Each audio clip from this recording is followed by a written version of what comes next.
council meeting, 6 p.m. on December the 19th. Roll call, please. Mayor Didbaum.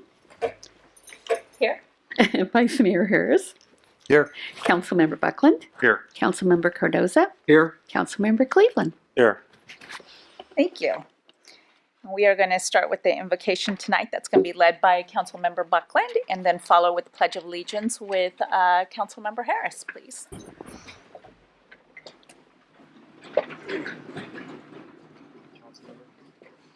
If you'll bow your heads as I pray.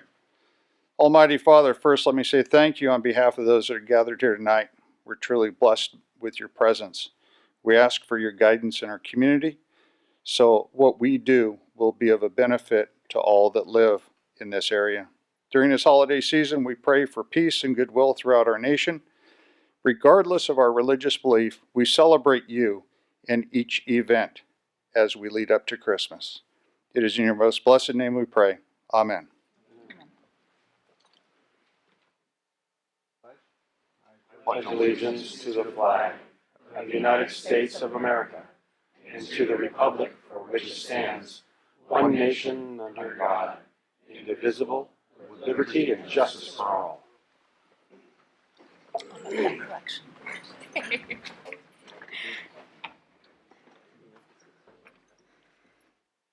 All right. We have a presentation proclamation that is going to be led by our Chief of Police, Rob Langdon.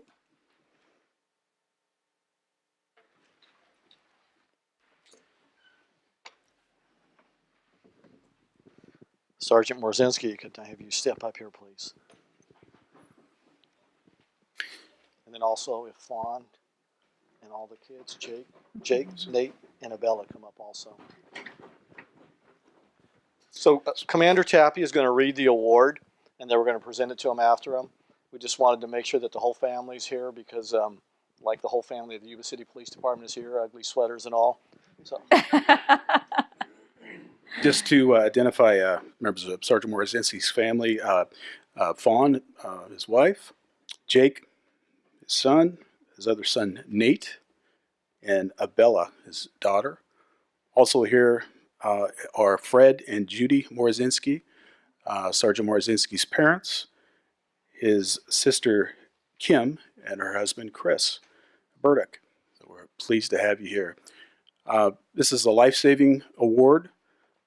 On October the 8th, 2017, at approximately 11 p.m., Sergeant Morzinski was asleep at his home in Loma Rica when he was awakened by his family dog.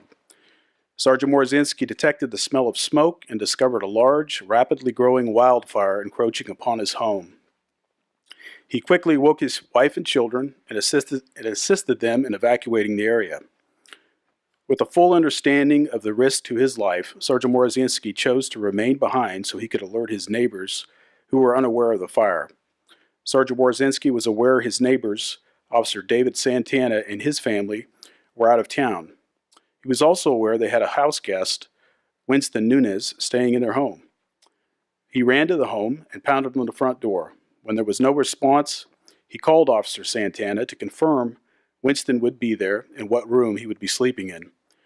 After obtaining this information, Sergeant Morzinski ran to the window of the room where Winston was thought to be sleeping and pounded on the window, ultimately awakening Winston. As Winston fled the home, burning embers ignited the roof.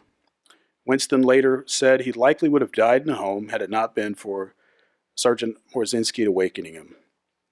Sergeant Morzinski alerted his remaining neighbors and assisted them in evacuating as the fire engulfed their homes. He then assisted the Yuba County Sheriff's Department with evacuations in different neighborhoods within the Loma Rica area and used his chainsaw to clear roadway obstructions as he encountered them. The fire, later identified as the Cascade Fire, eventually burned some 10,000 acres in the Loma Rica area, causing the deaths of 4 people and the destruction of 200 homes and buildings. Sergeant Morzinski's actions in alerting his family and neighbors to the fire saved them from possible injury and death. His courage, selflessness, dedication to the protection of life are reflective of his character and are in keeping with the highest standards of police service. It is hereby ordered Sergeant Morzinski be awarded the Yuba City Police Department's Life-Saving Medal for his actions on October 8th, 2017.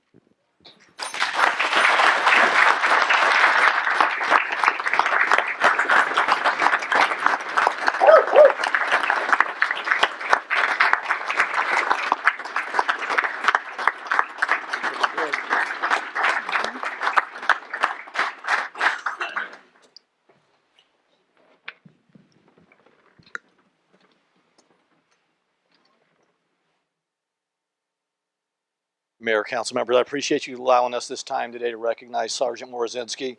Very worthy of the award. Also, he has an award here from KUBA, a Community Hero Award. I want to also present that to you on behalf of KUBA.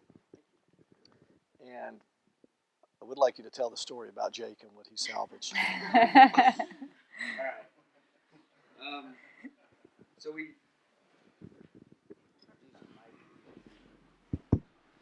So when we woke up to the fire and it was coming, we got the kids up and had them all start gathering some things so we could get out of there. And Abella did a phenomenal job and packed some clothes, right? A couple toys. Good. Nate also neatly packed some clothes, full set. Neat. And Jake packed up too. We get everybody out of there. We get back. I got back to the hotel, 6 or so in the morning, and we had everybody dump everything out to see what we had left. And when we got to Jake's bag, all that was in there was his football jersey and his football pads, and that was it. We all got what was important to us, but I got what was most. So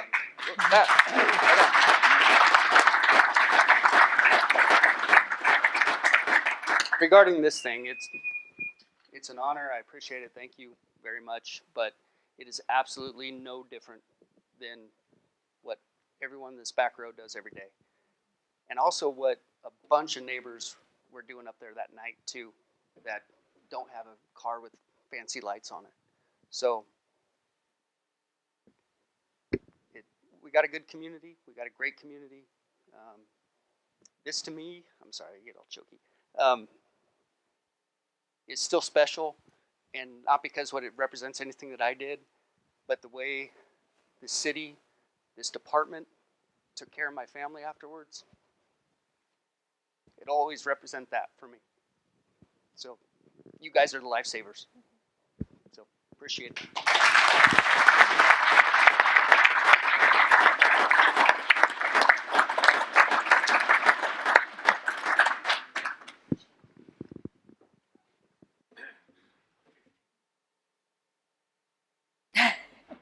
You don't get my award. But it was nice.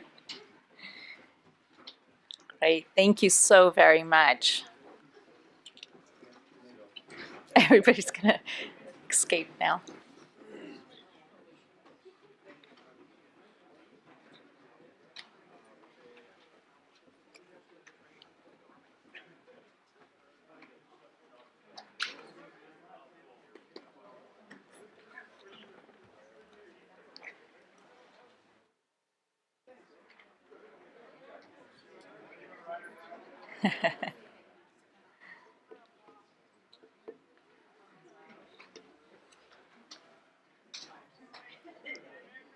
All right. That's pretty awesome. That's the type of community that we have, and we're very thankful for such a beautiful place. All right. So we have our public hearing. It's the proposed levy of the 2018 annual assessment of the downtown Yuba City Business Improvement District. I believe Terrell is going to present since Darren is out. Good afternoon or good evening, Mayor and Council. So on behalf of Darren, we'd like you to conduct a public hearing to adopt a resolution confirming the annual report for the Yuba City Downtown Business Association and levying the assessment for the improvement district for calendar year 2018.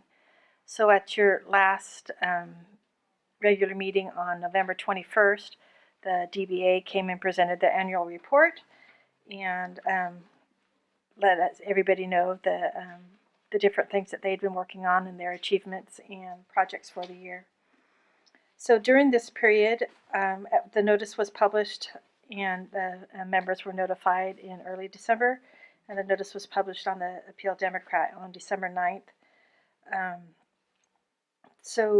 And the purpose of the public hearing is for council to hear and consider all protests against levying the proposed assessments. No protests were received prior to this meeting, so if there's any protests tonight, we ask that you consider. And at this time, we ask that you conduct your public hearing, and if no protests are received, to adopt the resolution confirming the annual report for the Yuba City Downtown Business Association and levying the assessment for the Downtown Improvement District for the calendar year 2018. Thank you, Terrell. Bring it back to the council if there's any questions before we go ahead and open it to the public. No? Okay. Public hearing for the proposed levy of 2018 annual assessment of the Downtown Yuba City Business Improvement District is now open. If there are any members of the public who would like to address the council on this issue, please step up to the podium and state your name and address. Good evening, Madam Mayor, members of the council, Jim Matthews and Cindy Payne. I just couldn't resist the opportunity to come back and talk maybe one last time. But Cindy and I are here representing the Downtown Business Association. Just wanted you to know we were here if you had any questions. Great, thank you very much. And I'm not protesting. Thank you. Thank you. Anyone else?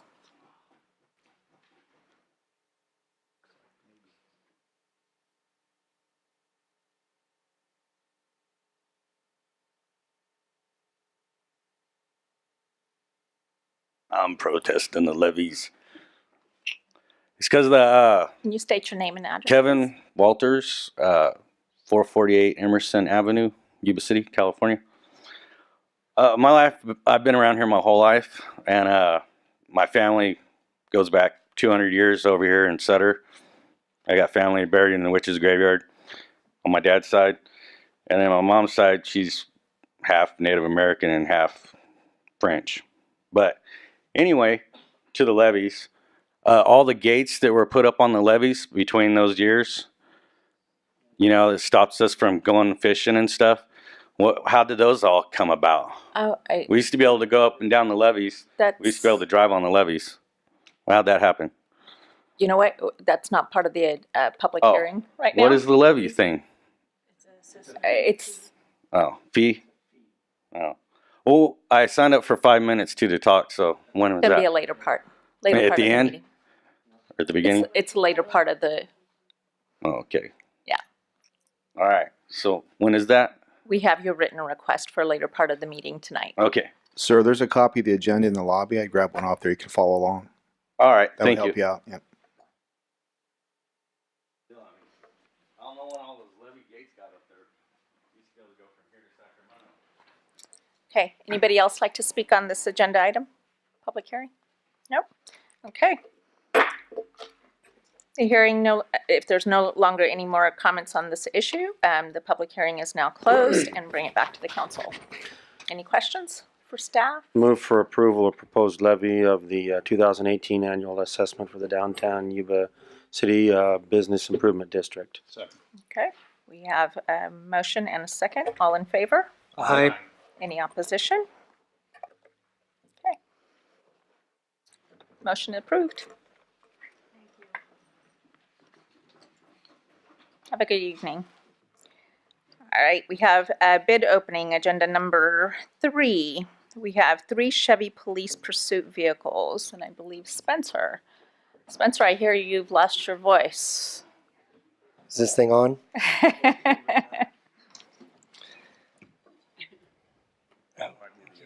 They're taking care of me here with ice water and. Yeah.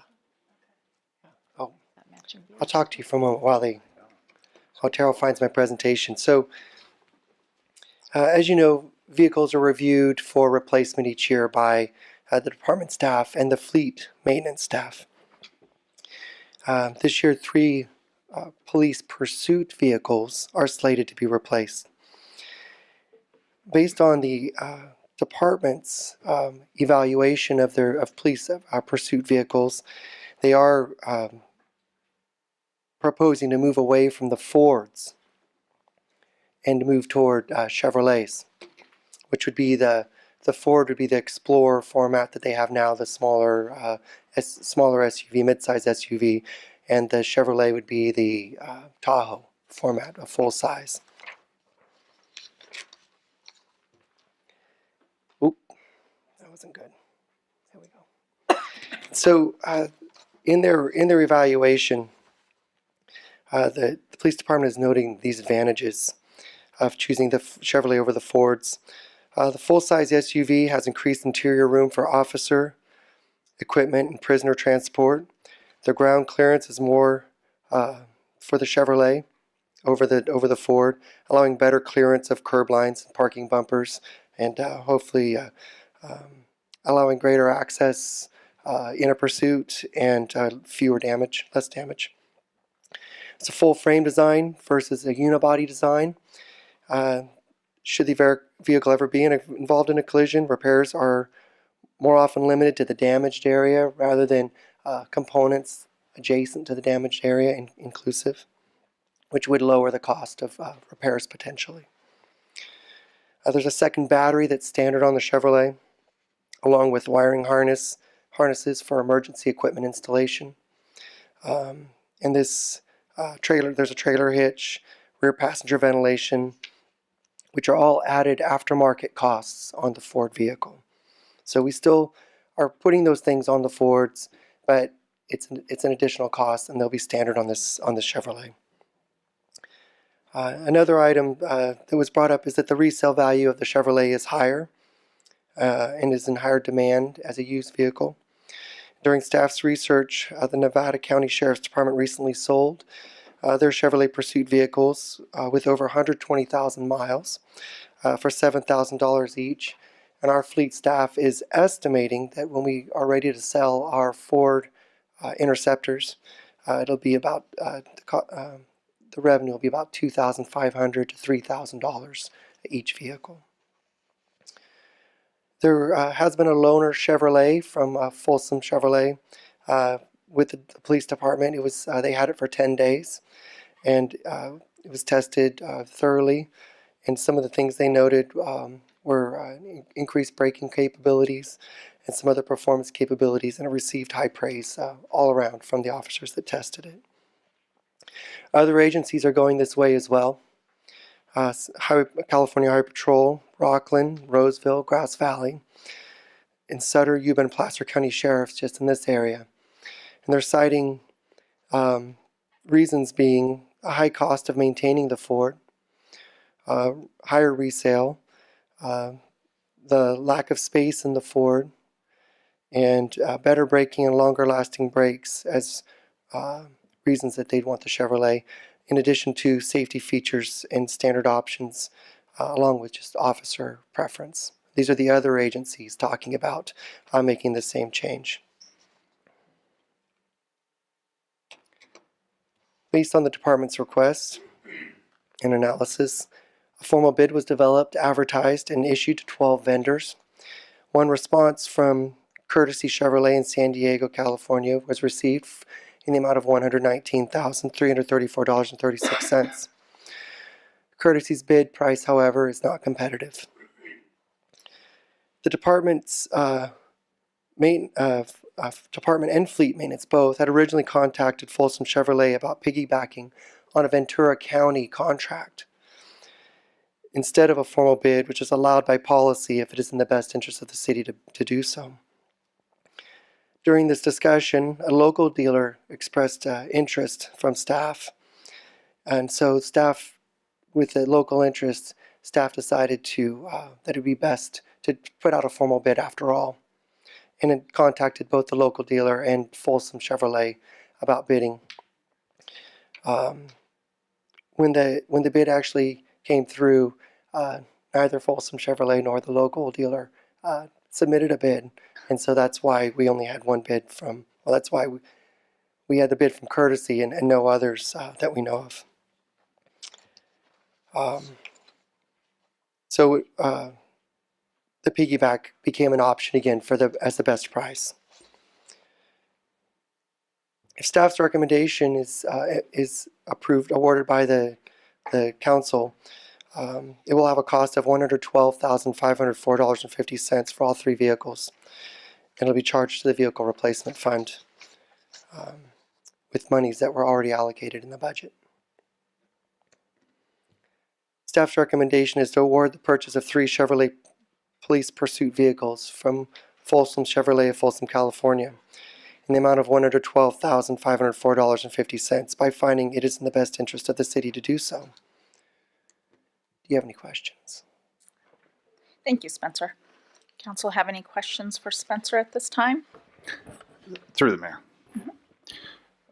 So the base price, as you've stated, is $112,000. Do we know what for any additional equipment that will be going into these vehicles, what those additional costs may be over the Ford on a reuse of the Ford equipment? I don't have it as I don't have the cost comparison of the from Ford's over Chevrolet overall. I don't have that for you, as the department only requested Chevrolet vehicles. Is there, Sergeant? Do you have a member? Sure. Sergeant Eschman is with us tonight, and he that maybe have been part of his dialogue as well. And just so I can clarify for the public, what I'm asking about is like the cage equipment and some of those pieces that typically get carried from an existing platform to the same type of platform. And in this case, we're going to a whole different design inside the vehicle. Councilmember Buckland, Council. The replacement, these 3 vehicles will replace are not Explorers. These are the last of the Ford Tauruses, which obviously the components are not exchangeable either way, whether it's Ford Explorer or Tahoe. Okay. We've done additional research looking at all the equipment. The equipment price is the same as the Explorer, give or take. We don't have the exact bid completed yet on the equipment, but we've run all the numbers, and it's roughly the same as equipping an Explorer. So I imagine the officer, if I'm understanding your question. No, it was a question, and that answers it. So I imagine the officers are highly disappointed that those Tauruses are going away. So not so much. The school resource, we do have 2. We've moved in the fleet to the school resource officers because they were in Crown Vics. And the old Crown Vics are going out of the old. Yes. Did one of those become a taxi? One of the Crown Victorias that were with the school resource officer did become the taxi/police car. Which is a great piece for the public, I believe, to understand what the consequences are of drinking and driving. And that is when you see it on the road, it's quite shocking. When you drive up behind it, just don't hail it, especially if you're intoxicated. So they may stop and go ahead and give you a ride. So thank you. Great. Thank you. Any other questions? Questions or a motion?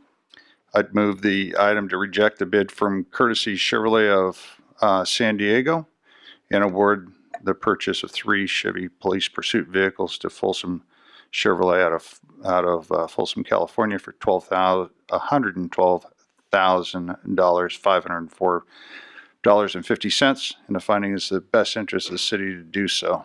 Second. We got a second? Okay. All in favor? Aye. Any opposition? Okay. Motion approved. All right, next we have an ordinance, the municipal code amendments concerning the management of shopping carts. Arnaldo. Good evening, Mayor, members of the council. Arnoldo Rodriguez, Development Services Department. This is the second reading of a proposed amendment to the city's municipal code, specifically pertaining to abandoned shopping carts in terms of the retrieval process and the collection process. You may recall that this item was first discussed at the November the 21st City Council meeting. So just for the benefit of both the council and community members here this evening, the city has historically taken somewhat of a laissez-faire approach in terms of a formal city council or planning commission policy regarding shopping carts. That's not to say that we've taken a laissez-faire approach to the to the collection of shopping carts, rather, again, a formal policy. This would memorialize an actual ordinance that would be adopted as part of the municipal code. So it obviously has more teeth considering it's the letter of the law. Historically, the city contracted with an independent shopping cart retrieval company here in town. We would contact them, they would drive around the city, they would collect the shopping cart, and then they would submit the bill to the city. Since the implementation of YC 311, we have received over 1,100 reports for shopping carts as of about an hour ago. So we do receive a lot of notices for shopping carts here at the city, and that does not include shopping carts that both city staff have collected or that the shopping cart retrieval company, as they drive around, so making their rounds, that doesn't include the shopping carts that they just naturally pick up as part of their daily routine. As a result, the city does expend a tremendous amount of both energy and time contacting stores, storing of the shopping carts, emailing stores, trying to get them to encourage them to collect their shopping carts. We have had mixed results. Some stores are receptive, some stores not so much. The other part of that too is that it's somewhat challenging at times to schedule appropriate times for all the parties to meet at the city's wastewater treatment plant, which is where we store our carts, to make sure that they're retrieved properly. And just locally here, in terms of scope, approximately 38 stores provide shopping carts to their customers. We've reached out to all 38 of them, both at the local level and at the corporate level, informing them of, we've had a community meeting. We reached out to the Chamber of Commerce where we met with their subcommittee, and then we also had the first hearing, and they had been notified of the first hearing. This is just a photo of some of the shopping carts. This photo is a little dated because obviously you can tell it's sunny. However, at any given time, if you were to go out there, we probably have between 200 and 500 shopping carts at any given time. So we do have a rather large collection of shopping carts. Some of them are in great condition. Some of them are relatively poor condition, broken wheels, they're broken, they've been chopped up into barbecue grills and some other things. And then a good number of them do have trash. So we did do a public outreach meeting here in the council chambers back in October. We reached out to the California Grocers Association. We published this notice in the newspaper, and we've mailed notices to local stores and their corporate headquarters advising them of the upcoming or of the draft ordinance. We had a total of 2 stores come to our local meeting, and we've had 1 store subsequent to that contact us for an update. Just really quickly, the ordinance itself does require that stores submit an abandoned shopping cart prevention program. That program outlines prevention measures that they're going to take, and then it also outlines who's required to submit when, the timing of that, and then it also articulates the consequences of lack of compliance with their plan. At the same time, we've also built into the program where either the city or the store, due to change of circumstances, we have the option of amending the plan at no cost to the store, because again, our goal is not to generate revenue. Our goal is to get out of the shopping cart business as a city. So a couple of changes since the last city council meeting at the direction of council. The red highlighted 90 number was initially 75.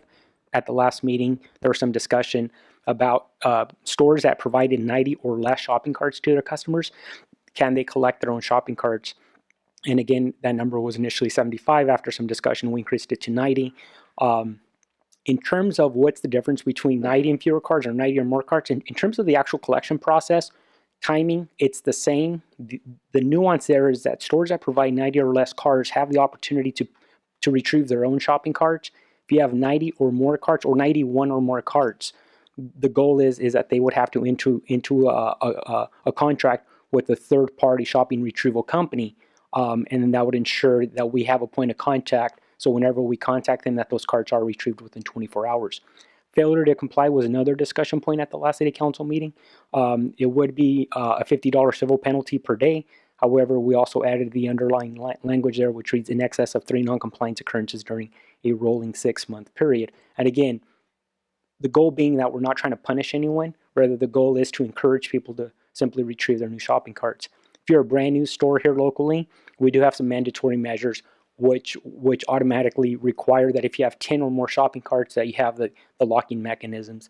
The new Smart and Final that's going to open tomorrow, they so after some discussions, they actually agreed to that. So that's going to be a very good example. And there are a couple of local stores here that already provided that for their customers to ensure that their customers don't leave the premises. And if it's 9 or fewer carts, there's no mandatory contract. However, at the end of the day, we still like that they collect their own shopping carts. But typically, smaller stores are a little more protective of their shopping carts. So with that being said, our recommendation this evening is to adopt the ordinance as presented and to waive the second reading. All right, great, thank you. All right, back with City Council. Any questions or a motion? Through the mayor. Yes. Just a couple of comments, and my apology to Arnaldo and his crew, because since the last meeting to now, I went back on my YC311 app and counted up how many shopping carts I reported just in a 2.5 mile path that I traveled daily, with the exception of Mondays.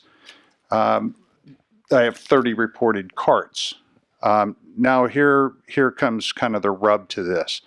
Most of those are collected in one general area of the city, location that assists our homeless population.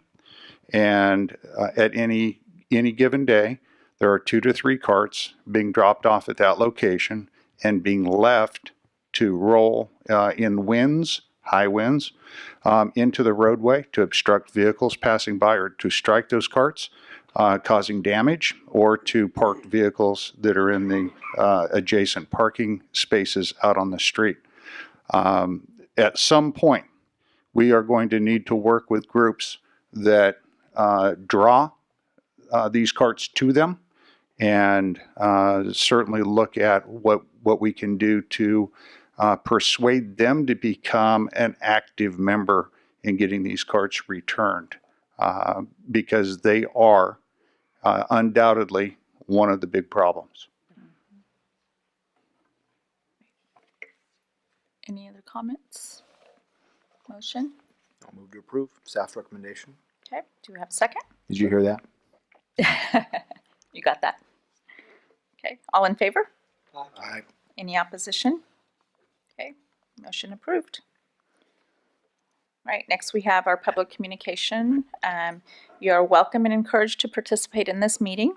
Public comment is taken on items listed on the agenda when they are called. Public comment on items not listed on the agenda will be heard at this time. Comments on controversial items may be limited, and large groups are encouraged to select representatives to express opinions of the group. So we do have a written request. Yes, from Kevin Walters. So Kevin Walters.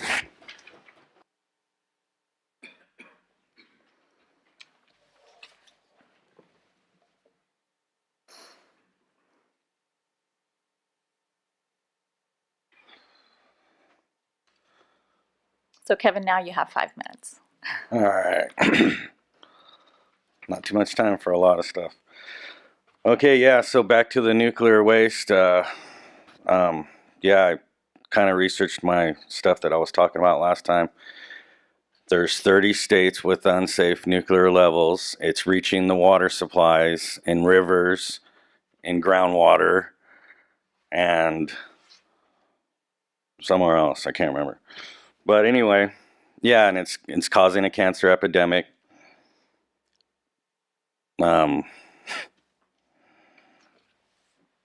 So basically your government has been saying since 1982 that it's going to stuff it in that mountain, and not one drop has made it to the mountain in Nevada.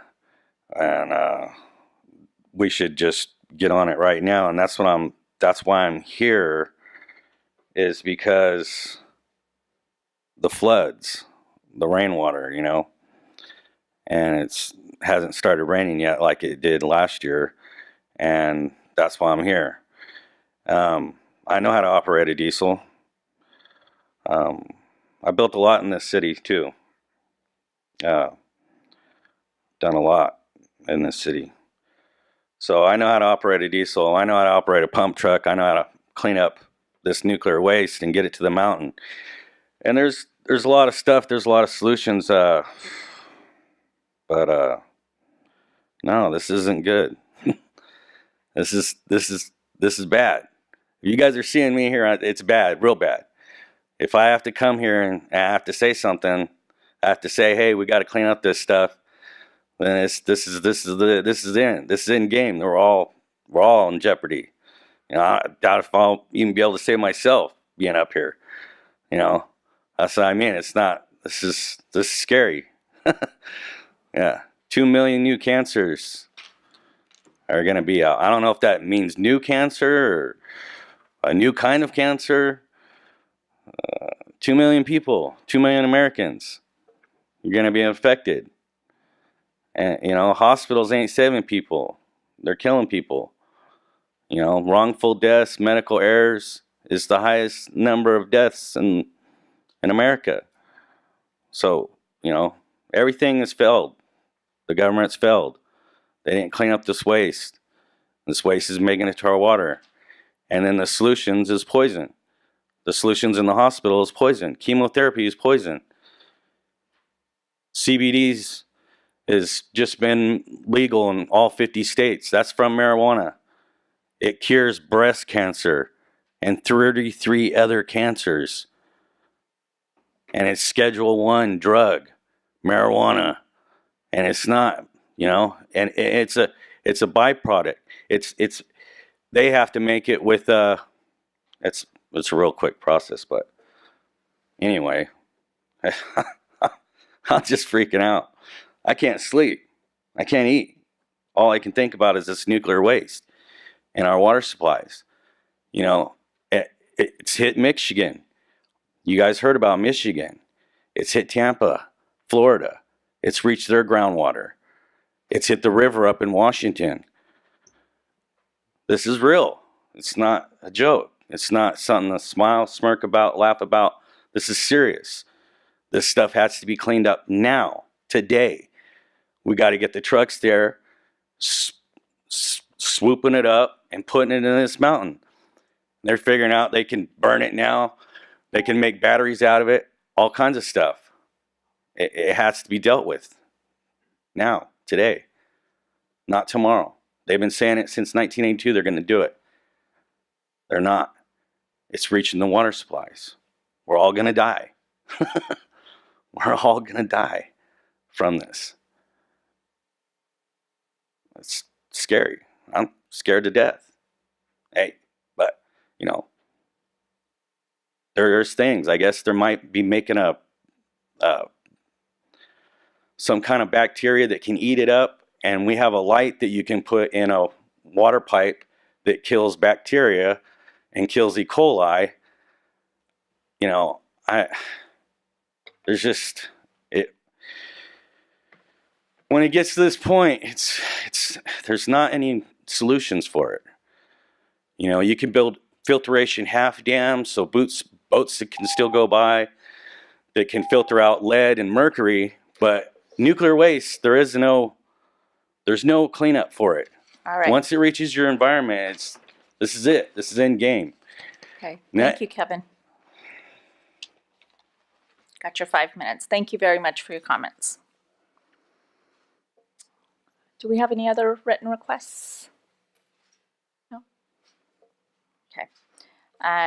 Next, we have appearance of interested citizens. Members of the public may address the City Council on items of interest that are within the city's jurisdictions. Individuals addressing general comments are encouraged to limit their comments within 3 minutes. Anyone? No? Okay. Next, we have our consent calendar. All matters listed under the consent calendar are considered to be routine and can be enacted in one motion. There will be no separate discussion on these items prior to the time that the council votes on motion unless members of the City Council, staff, or public request any particular items to be discussed or removed from the consent calendar for individual action. Anything? Or a motion? Move to approve the consent calendar. Second. We have a second. Okay. All in favor? Aye. Any opposition? Okay. Motion approved.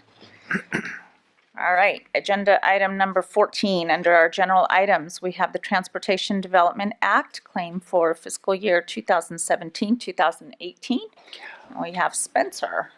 Is your voice surviving? Oh, it's just lovely. Thank I might you. lose mine. I hope not. I think I'm right behind you. Well, thank you, Mayor Didball, members of the council. This item I'm bringing before you is the 2017-18 Transportation Development Act claim for your consideration and a request to pass a resolution to submit our claim to SACOG. Following my presentation and before you take an action, Public Works Director Diana Langley will be presenting some further information about the use of these funds.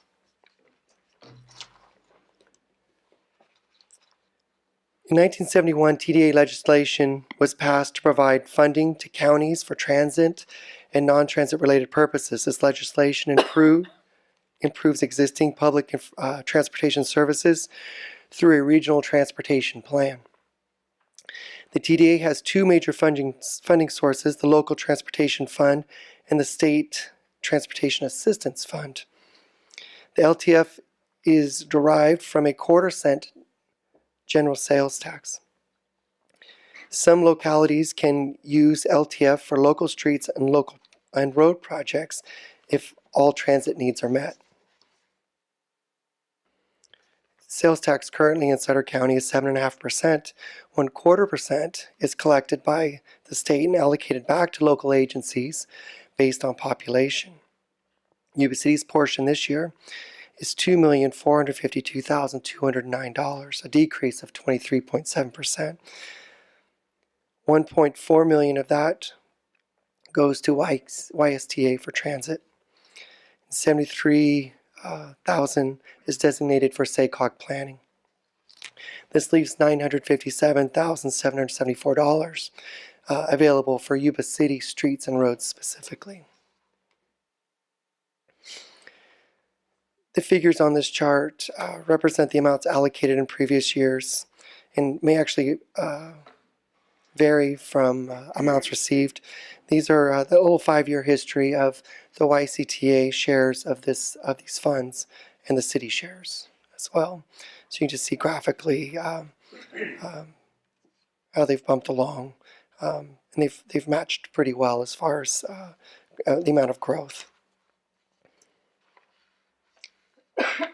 Staff's recommendation for your vote, once you've heard Diana's presentation, is to adopt a resolution authorizing submission of the city's fiscal year 17-18 TDA claim to the Sacramento Area Council of Governments, or SACOG. Do you have any questions for me?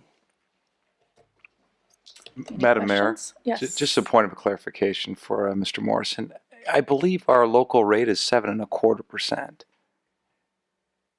I think you may be correct on Okay, that. just to clarify with the council, and that might just be, I know the states moved the rate back and forth, so that might have been an old reference. I believe you're correct. Just to clarify, thank you, Thank you sir. for the correction. Thank you, Steve.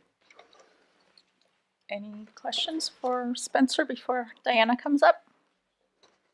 Okay. Spencer, you can go rest your voice. All right, thank you, Mayor and Council. So the focus of my presentation tonight is more as to how LTF funds fit into the broader picture of funding road projects. So ongoing projects funded through TDA include striping and markings, drainage improvements, traffic signals, ADA sidewalk improvements, the stormwater management program, and road rehabilitation. Completed projects which utilize TDA funds include Bridge Street reconstruction, Bogue Road rehabilitation, which is under construction right now, nearly completed, and then the recently completed Garden Highway improvements. Upcoming projects shown in the 5-year capital improvement program to be partially funded through TDA include the Tully Parkway Queens Avenue Extension Project, Blevin Road improvements, El Margarita Road improvements, Sanborn Road improvements, the Centerboard Streetlight Pole Replacement Project, and the Franklin Avenue Pedestrian Improvement Project. So to switch gears a little bit, so how do these funds tie into the overall picture. When you look at the city's maintained mileage road stats, we have 227 miles within the city limits. Of that, it's broken down 30 miles for arterials, 34 miles for collectors, and 163 miles for local roads. And in 2015, we prepared a pavement management system in which we determined that the pavement condition index, which is an index that's based upon not only the structural integrity of the road, but also the rideability of the road, with 0 being the worst and 100 being the best. 2015, Yuba City's PCI was 67, which falls within the fair designation. The 2017 PCI has actually dropped to 63. And so when you consider, over time, if you're not putting in money into the ongoing rehabilitation of the roadways, that PCI is going to drop. And then when you add into that the incredibly wet winter this last year, that really wreaked havoc on our roadways. So why is the pavement condition index so critical? When a road's brand new and it has a PCI of 100, you really want to catch the maintenance within the preventive maintenance section, because once you drop below that threshold, the maintenance costs increase dramatically. So you can see with a current PCI of 63, we would be looking at an asphalt rubber cape seal or a thin AC overlay, which has a price anywhere from $7 to $20, versus if you catch the roadway within the first 10 to 12 years where you're doing a slurry seal, your maintenance costs are $2 to $4 a square yard. So significantly different. And then once you get to a point where a roadway is in really poor condition, where you're getting into the thick AC overlay or the reconstruction, you have to do an analysis of should your money go. Should it go into roadways that are considered good, so you keep that good rating, or do you want to put it all into roadways that are considered poor or fair because you need to bring the roadway back up? So total funds available for road projects, you have the LTF funds, Highway Users Tax Account, the recently approved Road Maintenance Rehabilitation Act, which many people know better as SB1, Road Maintenance Franchise Fee, and then you have to deduct out of that the operational costs for the city. So that includes the street division to do their ongoing work associated with maintenance, street sweeping, that type of stuff. So when you look at that, the total available for projects is approximately $3 million. So when you have $3 million available for projects, approximately $1.5 million, which is that, going back to the Road Maintenance and Rehabilitation Act, that SB1, that $1.5 million would go towards arterial and collector rehabilitation. You have the franchise fee, which go towards residential road rehab in the amount of $500,000. That only leaves $1 million available for your ongoing projects and then other projects. And so those other projects would be match funds for grants for roadways or for other road type projects that aren't necessarily considered maintenance. So for instance, if you need to put a storm drain line into a roadway, that goes above and beyond our normal storm drainage account, or you need to widen a roadway, that wouldn't necessarily be eligible, or you wouldn't spend your other money on that roadway. So when you look at ongoing maintenance funding needs, when I came before you in January 2016, I noted that we need $5.9 million annually to maintain our PCI at 67. At that time, we were looking at funding about $1.5 million annually, in which we would predict that our PCI would drop to 42 by 2035. Using this $2 million annually, our PCI will drop to 45 by 2035. So what does that look like? Well, let me first go back to this. So why is PCI so critical? So you can see as we continue down that scale of going from a PCI of 63 down to 45, then those costs, those maintenance costs, increase dramatically. You're then going from, at the green section, the preventive maintenance of $2 to $4 a square yard, you're now getting into a thick AC overlay, which is $30 to $40 a square yard. So what does a PCI of 45 roadway look at? Right now, Garden Highway, which we all recognize is in very poor condition if you go south of Lincoln Road, that's about a PCI of 39. If you look at Ainsley Avenue between Gray and Clark, it's hard to see in this picture, but there's a lot of alligator cracking.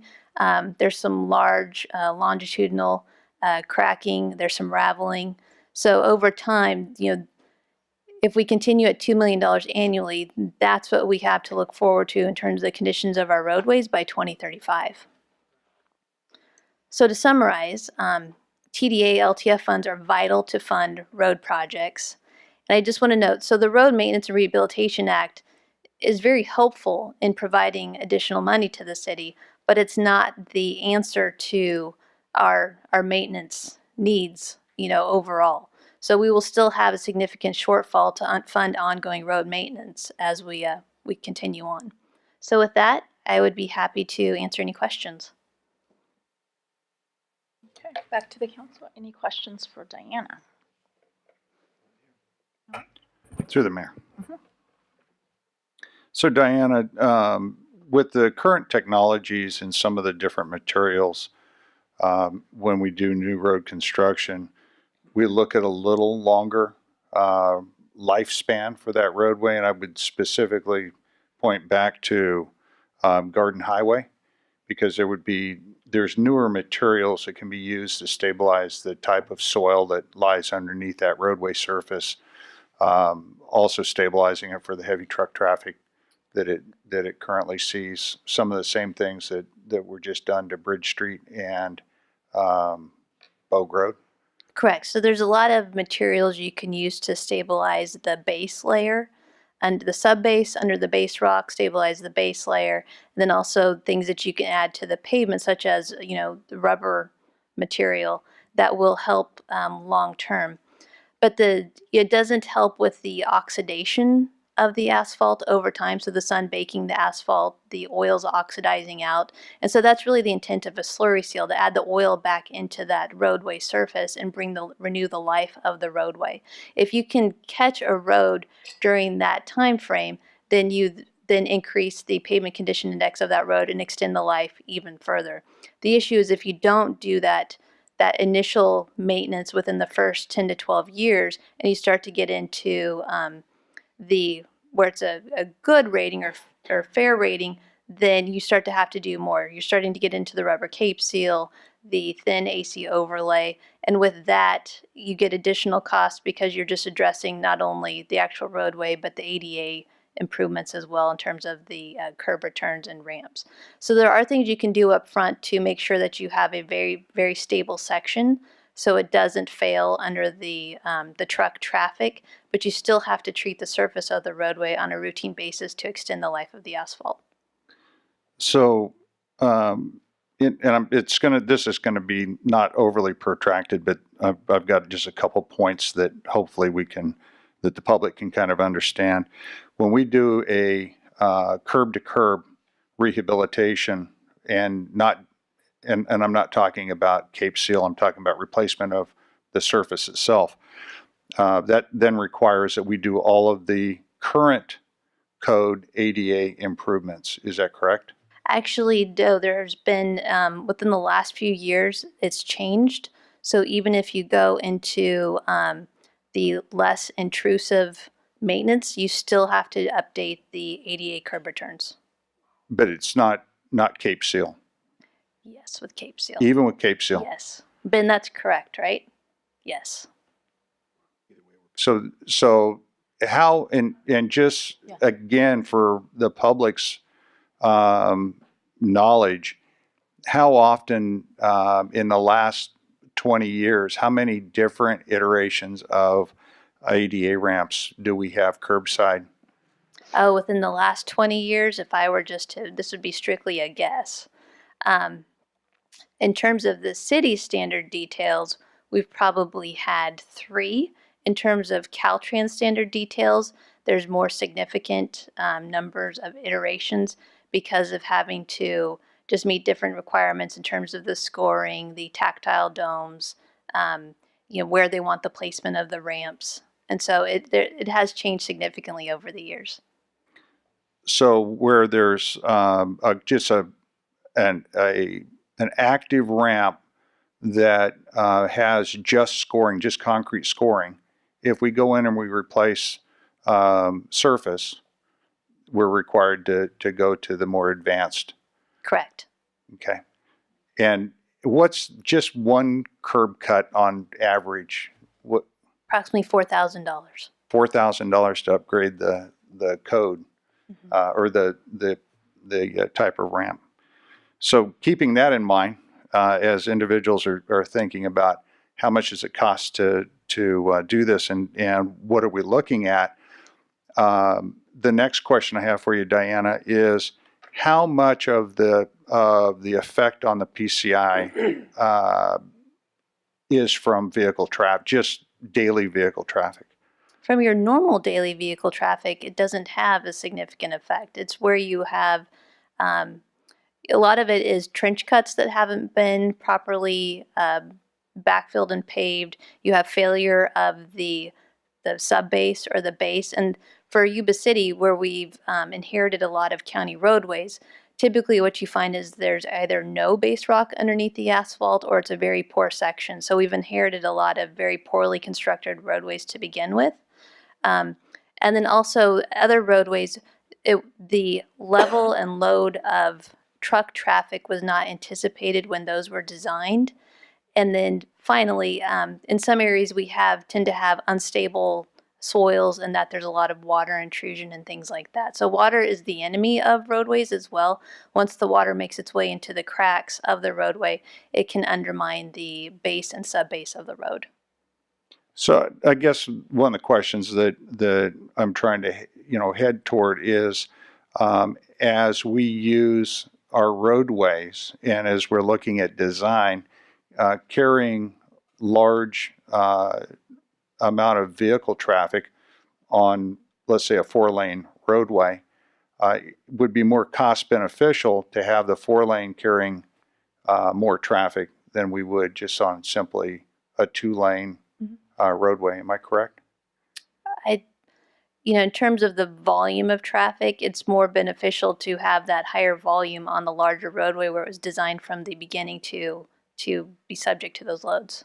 And the reason that I point that out is as we look at future designs throughout the city of Yuba City, is making sure that we can carry those loads on those utilizing collectors to arterial roadways and then dumping them onto the state highway. Activating the traffic onto the state highway system would be far more beneficial to us, or utilizing some of our more high capacity designed roadways that we're currently looking at. Correct. So places like Walton Avenue would be one where we look from basically Hain all the way down to Bogue Road. There's width there in some areas for 4-lane, and it carries a fairly significant number of vehicles. So some rehabilitation in the future to 4-lane would be beneficial to our community. Am I correct? Yeah, Walton Avenue is designated in the general plan as a 4-lane arterial. Here's the bottom line to all that. On a 4-lane roadway, what do we look at for a dollar figure to be able to do 1 mile of roadway with improvements, curb gutter? Typically, in some of those areas, we're going to have to do some of that. But and with all of the ADA rehab that would be going on, what would just be a rough estimate per mile of roadway to go 4-lane? Boy, I don't know that I can just pull that number out of my head. Ben's got it back there in the back. He's got the calculator already working.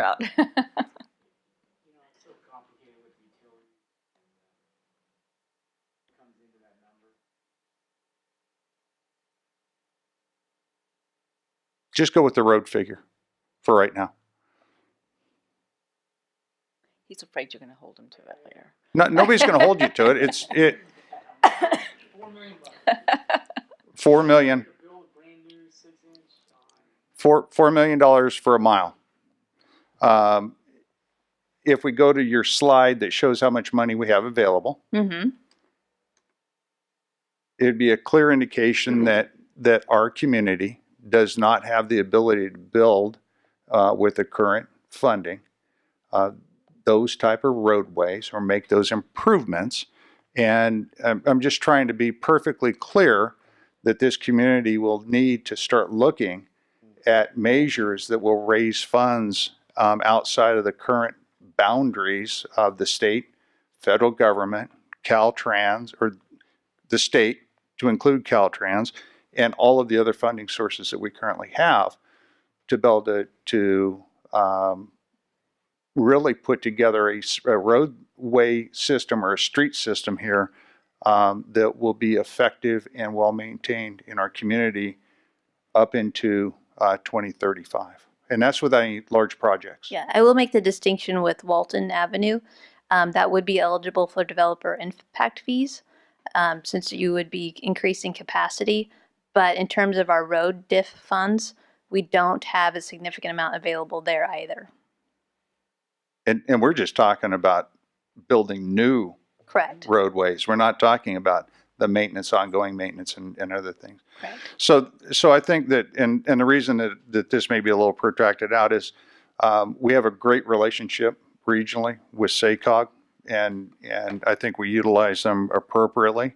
But our community certainly needs to look, whether it be city and county, need to look at some of the self-help measures that are out there that would bring a larger amount of funding forward to our community. And that's my pre-Christmas interjection about what's on my wish list for the future. It's a great wish. That's all I have. And Councilmember Buckland is on our SACOG committee, so he's a great representative for us there. So his questions are well worthy. Thank you. Thank you. Okay. Any other questions? Motion? Action? Yes. Move to approve staff's Element recommendation. impact, yeah, I was trying to figure out which one I was going to say. Okay. Do we have a second? Yes. Okay. All in favor? Aye. Any opposition? Okay. Motion approved. Thank you, Spencer. Thank you, Diana. Okay. Item 15, the comprehensive annual financial report. Okay, and the related audit reports for the fiscal year ending June 30th, 2017. Robin. Good evening, Mayor and members of the City Council. In October, I provided City Council with a very detailed financial report with regard to our results of financial operations for fiscal year 16-17. That report was based on pre-audit data. I'm pleased to say that there were only minor changes made based upon the results of the audit, and there was nothing material. I think the change to the general fund was about $2,500, so very, very minor. The city has an independent audit conducted on an annual basis. The resulting CAFR, or Comprehensive Annual Financial Report, and related single audit report are then submitted to the City Council for review and acceptance. This past spring, the city went out to bid for professional audit services. We evaluated proposals and awarded a contract to Badawi and Associates. This was our first year in working with this new firm.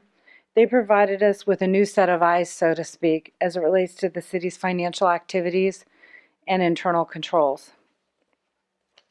The city received an unqualified opinion, meaning that our financial statements are fairly presented.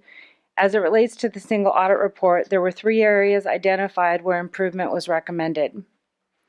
There were no prior year recommendations, therefore there was no current year status of the prior year recommendations. What this means from city staff's perspective, we have a very clean audit and our internal controls are functioning very well. With that, I would like to introduce Ahmed Badawi and have him come up. He's the partner at Badawi and Associates, and he can provide a high-level overview of the CAFR to City Council and be available to answer any questions that you might have. Great. Thank you.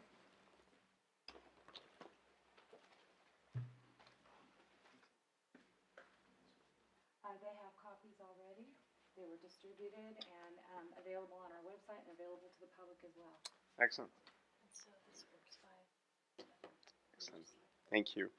Well, good evening, Madam Mayor, members of the council, and members of the public. My name is Ahmed Badawi. I was the partner on the audit for the city of Yuba City, and I will be presenting the results of the audit to you today.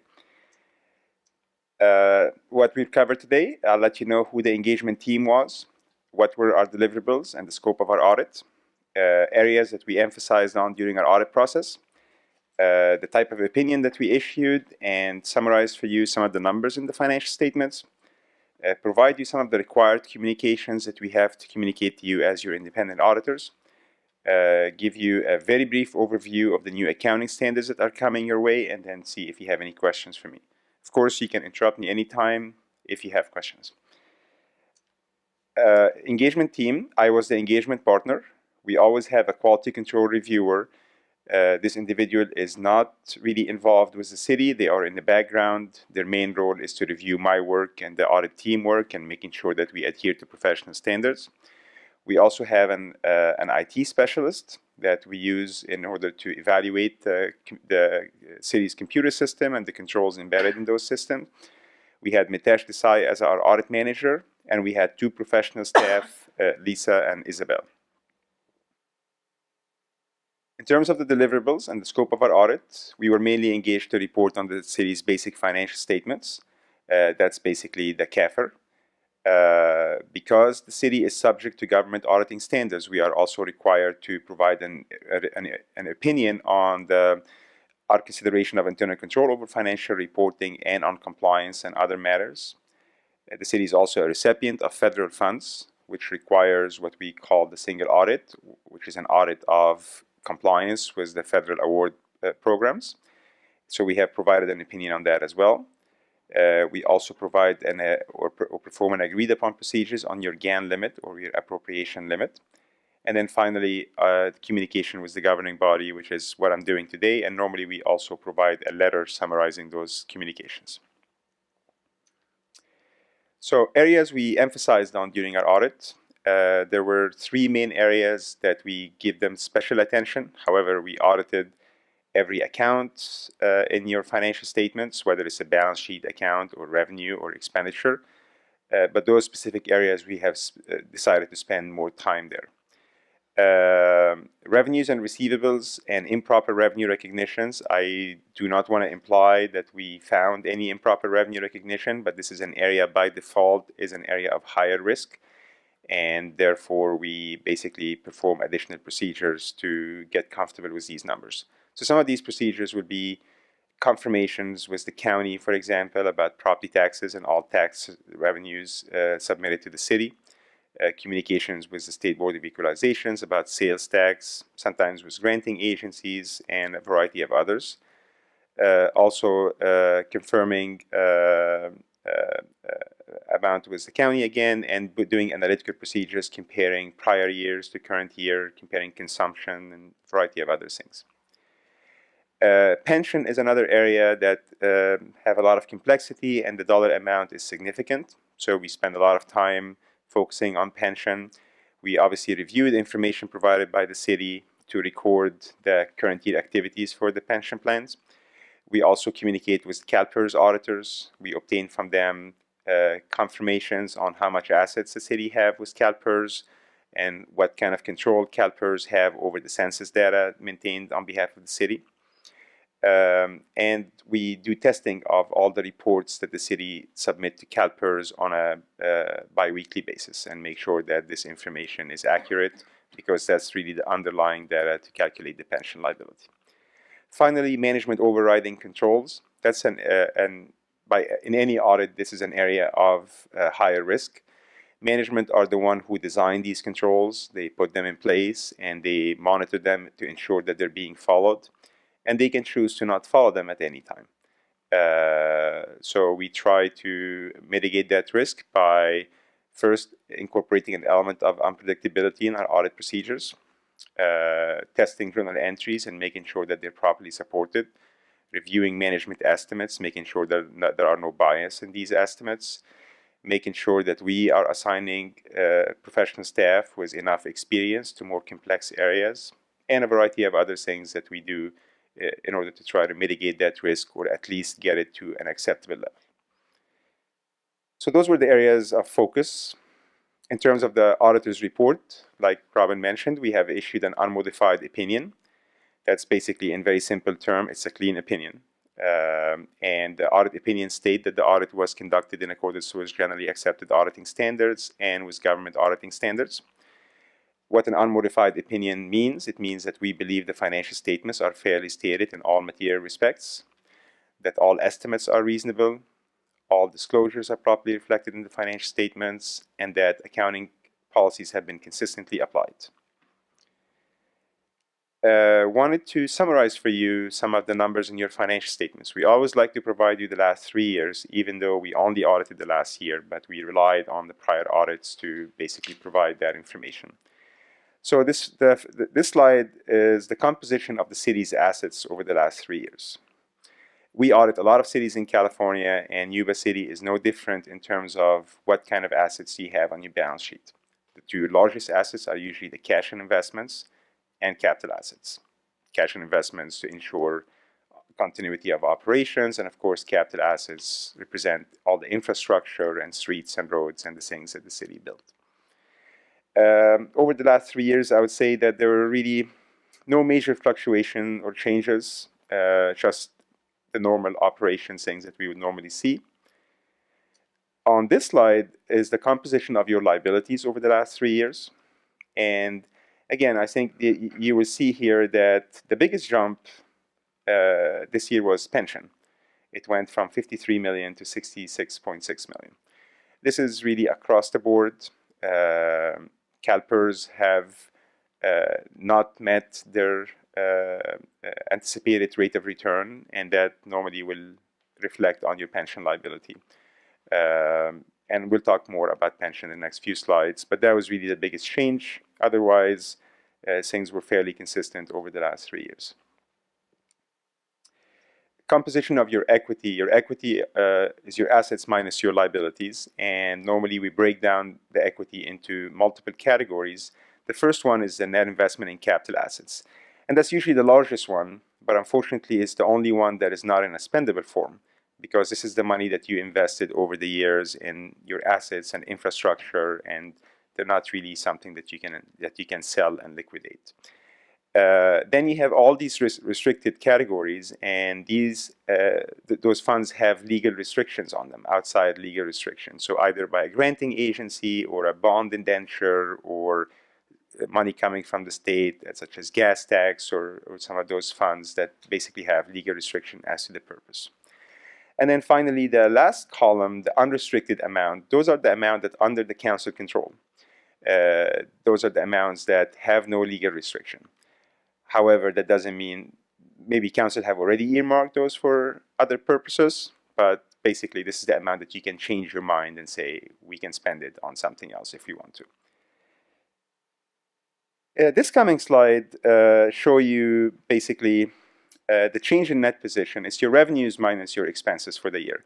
I don't like to use the term net profit because obviously that's not what the city is trying to accomplish, but that's basically your revenues minus your expenses. As you can see that for the last 2 years, your revenues were less than your expenses. Not to read too much into that, meaning that oftentimes what we see, especially with capital projects and those types of expenditures, that the money is accumulated in the fund first, and then it gets spent after that. So it happens that you see that you're spending on fund balance for the last few years, and that's why sometimes you see the revenues are less than the expenditures. But that's basically on a full accrual basis what the results of operations were. Another ratio that we provide to our client is what we call the net cost of service to tax revenues. So the net cost of service, we look at all city departments and how much does it cost to run those departments. And we subtract from that any revenues that those departments are able to generate on their own. So if you look at public safety, for example, we look at all the costs minus any fines, any forfeitures, any grants, any things that they are able to generate on their own. And the idea is to see how dependent these departments are on tax revenues and whether the city have enough tax revenues to cover those deficits. So you're going to see that for the last 3 years, the net cost of service was higher than the tax revenue. And ideally, you want the opposite. You want the tax revenues to be higher than the net cost of service. But again, I don't have the history beyond 3 years, but if you have been spending on fund balances that you've accumulated in the past, then this is how it's going to look like. But it also can be that your tax revenues are not sufficient to cover all your expenses.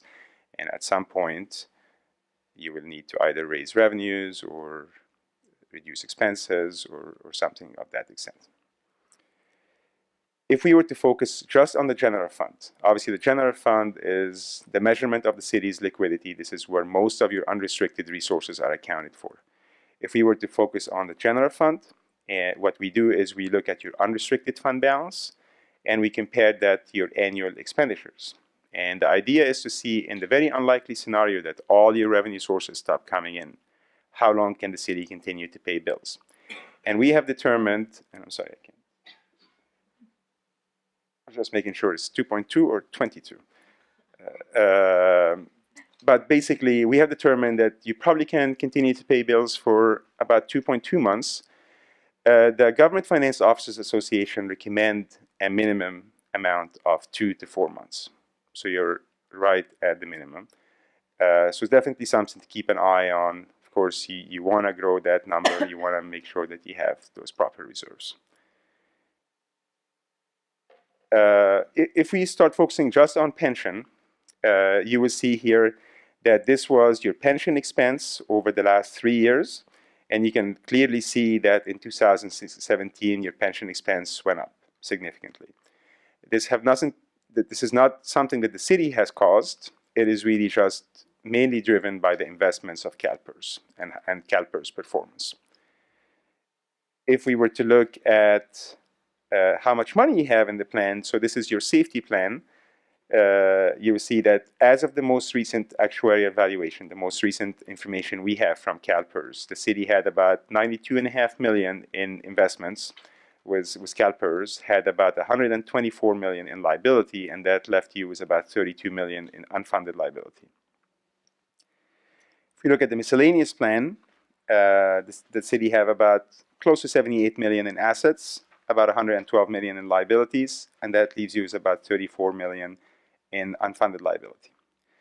Of course, you all probably know that the pension liability number is really one giant estimate, that there are a lot of assumptions that are involved in coming up with that estimate, and the number is extremely sensitive to changes in those assumptions. So I just wanted to kind of give you an idea about what happens when these assumptions change. So currently, CalPERS is calculating your pension liability based on that middle row, 7.65% rate of return or discount rate. And that gives you a combined pension liability for both safety and miscellaneous of about $66 million. If this rate goes up by 1%, your liability goes down to $39 million, which is very unlikely that this would happen. If the rate goes down by 1%, your liability is going to go up to almost $100 million. And this is very likely that it will happen. CalPERS have already announced that they will be going to 7%, but then there are unofficial discussions and talks that we hear that they're really thinking more like 6.5%, 6%. So, but they have not, at least to my knowledge, they have not officially announced that. But I would say, in my professional opinion, that probably the $100 million is probably a more accurate number, given what we heard from CalPERS. But I just wanted to highlight to you how sensitive that number is to some of those changes in assumptions. The city also provides an additional benefit, the retiree medical benefit, what we refer to as OPEB, other post-employment benefits. And this was the cost over the last 3 years. And this is the funded status of that plan. So when we say the funded status with the plan assets, if the city did not set up an irrevocable trust and started putting money aside to pay for those benefits, we consider the plan to be zero funded, meaning that no money set aside. Even though you may have plans that you have put money in one of your funds, but because you have access to it and you can draw it at any time, from an accounting perspective, is not considered to be funded. So this $3.3 million liability next year, with a new accounting standard that the city will have to implement, this liability will be added to your balance sheet in addition to the existing pension liability. The last part of my presentation is really the only required part in the presentation, which is the required communications, what we have to communicate to the governing body as your independent auditors. So this slide really focuses on us, the auditors, and our responsibility in this process. We are mainly responsible to provide an opinion on the city's basic financial statements, to basically say whether it's fairly stated in all material respects or not. We're also responsible for evaluating the internal control over financial reporting and, of course, advise the city if we feel that there are any weaknesses or if it can be improved in any way. We're also responsible for evaluating the city's compliance with laws and regulations that could have a material effect on the financial statements. We're responsible for evaluating the tone at the top and making sure that management is sending the right message to the rest of the organization about the importance of internal controls, the consequences of violating those policies and procedures about controls, the consequences of committing fraud, and basically responding to audit findings, taking corrective action on audit findings. All of those are things that we assess in management and make sure that we have a good sense and good feel about management intention and what they're trying to do. And of course, if we had any issues there, then I wouldn't be standing here today. We would have probably resigned at that time. We're also responsible for ensuring that the financial statements are clear and transparent and to communicate with the City Council the results of our audits. Management have a lot of responsibilities in this process as well. So management is ultimately the one responsible for the completeness and accuracy of the financial statements. That doesn't mean that we're not responsible in any way, but our audit only provide a reasonable assurance. We look at transactions on a test basis. We set thresholds, so we don't look at every dollar amount. So we are never in a position to give an absolute assurance about the numbers. We provide a reasonable assurance, which is considered to be a high level of assurance. But at the end of the day, management also retain responsibility for the completeness and accuracy of those financials. Management is the one responsible for establishing and maintaining internal control over financial reporting, for making financial records available to us during the audit process, for adjusting the financial statements if there are any material misstatements detected, for establishing controls to prevent and detect fraud, inform us of all known and suspected fraud, and comply with all laws and regulations, and take corrective action on audit findings. In terms of independence, obviously we are called independent auditors of the city, so we have to maintain our independence. This is solely our responsibility, so the city doesn't really have to do anything relating to that. Independence can be impaired in many ways.